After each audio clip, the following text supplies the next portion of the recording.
Happy New Year ကျမတို့ဘဝမှာအရေးကြီးတဲ့အရာတွေအများကြီးရှိတယ်နော်အဲ့ဒီထက်ကနှစ်ခုပြောချင်တယ်ဆိုရင်ရေနဲ့မီးဖြစ်ပါတယ်ရေဆိုတာမတရင်မနေနိုင်ဘူးနော်ကျမတို့ခန္ဓာကိုယ်ထဲမှာ90ရာခိုင်နှုန်းမဟုတ်ရင်90ရာခိုင်နှုန်းကခန္ဓာကိုယ်ထဲမှာရေကရှိတယ်လို့ပြောပါတယ်ဒါကြောင့်ရေမတောက်ရင်ကျမတို့ကမနေနိုင်ဘူးပေါ့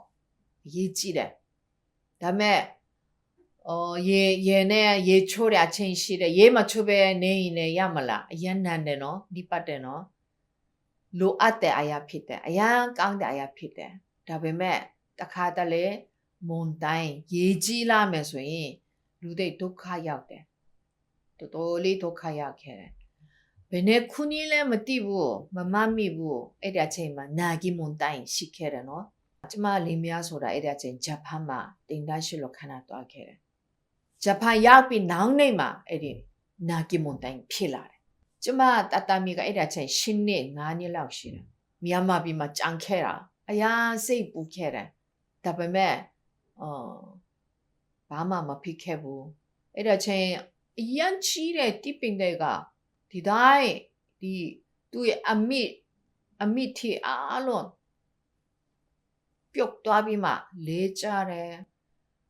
တိုးလေးဒုက္ခရခဲ့တယ်နော်အဲ့ဒါချင်းတေးတဲ့လူလည်းအများကြီးရှိခဲ့တယ်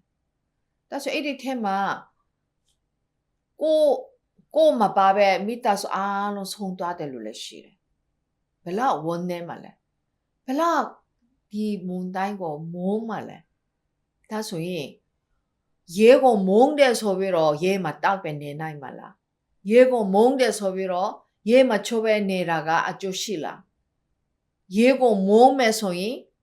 တည်တဲ့လူကအသက်ရှင်လာမလားအဲ့ဒါလည်းမဟုတ်ဘူးအဲ့လိုမျိုးနာကျင်တဲ့အရာရှိပေမဲ့လည်းတောက်ရတယ်တုံးရတယ်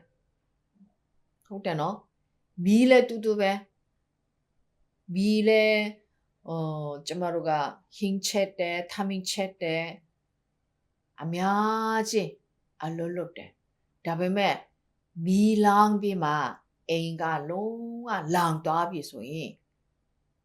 မီးကဘယ်လောက်မုန်းမှလဲဒါဆိုရင်မီးမုန်းတယ်ဆိုပြီးတော့မီးမတုံးပဲနေလို့ရမလားအဲ့ဒါလည်းမဟုတ်ဘူးနော်ကျမတို့ဘဝမှာတကယ်မီးနဲ့ရဲဆိုတာမဖြစ်မှနဲ့တုံးရမယ့်အရာလိုအပ်တဲ့အရာဖြစ်တယ်ဒါပေမဲ့အဲ့ဒီအရာကကျမတို့ကိုနာကျင်စေတဲ့အချိန်လည်းရှိပါတယ်နာကျင်စေတဲ့အရာရှိပေမဲ့လည်းကျမတို့ကဆက်လက်ပြီးတုံးရမှာအရာဖြစ်တယ်အဲ့လိုပဲကျမတို့ဘဝထဲမှာမလွတ်ချင်တဲ့အရာရှိတယ်လွတ်ချင်တဲ့အရာရှိတယ်လွတ်ချင်တဲ့အရာဆိုတာလွတ်ဖို့မခက်ပါဘူးဒါပေမဲ့မလွတ်ချင်တဲ့အရာကိုလွတ်ရမယ့်အချိန်ရှိတယ်အဲ့ဒါချင်းခဲလို့ရှောင်သွားတယ်လို့ရှိတယ်နင်းပေတယ်လို့ရှိပါတယ်ဒါဆိုရင်သူဘဝကအဆင်ပြေမလားပျော်ရွှင်မလားအောင်မြင်မလားမဟုတ်ဘူး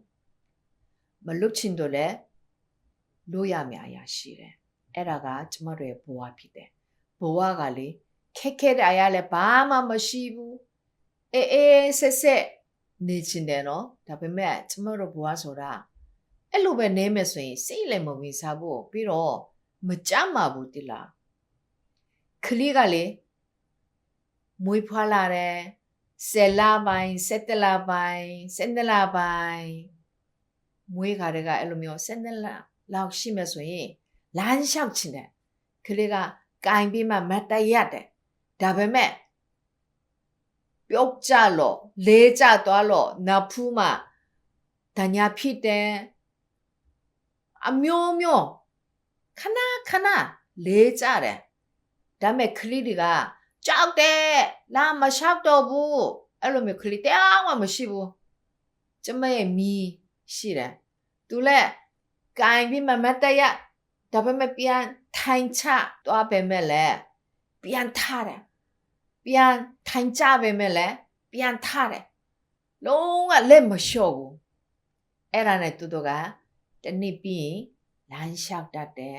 ဒါပေမဲ့တေချာလမ်းမလျှောက်တတ်ဘူးအဲ့သူတို့ကလုံးဝလက်မလျှော့ဘူးတောက်လျှောက်လမ်းလျှောက်တယ်ကျွမ်းကျင်ပြီးသွားတဲ့အချင်းလေးရှိတာပေါ့ အဲ့ဒါကကျမတို့ရဲ့ဘဝဖြစ်ပါတယ်ဘဝထဲမှာမလုတ်ချင်တဲ့အရာမကြိုက်တဲ့အရာမုန်းတဲ့အရာရှိလို့မပြောဘူးမလုပ်ဘူးဆိုရင်ဘာအသက်ပြရှိမှလဲကိုယ့်အတွက်အကျိုးကဘာရှိမှလဲဆိုကြများတယ်နော်ဒါကြောင့်ကျမတို့ဘဝထဲမှာလဲမီးကြောင့်ကျမတို့ဒုက္ခရောက်ပေမဲ့လဲပြန်တုံးရမယ်ဒီအရာကျမတို့အသက်တာမှာစဉ်းစားထားမယ်ဆိုရင်ကျမတို့ဘဝထဲမှာလဲခက်ခဲတဲ့အရာဝန်ထုပ်ဖို့ဖြစ်တဲ့အရာရှောင်ချင်တဲ့အရာမုန်းတဲ့အရာမကြိုက်တဲ့အရာဒီအရာလဲအလုံးကြိုသွားနိုင်ပါတယ်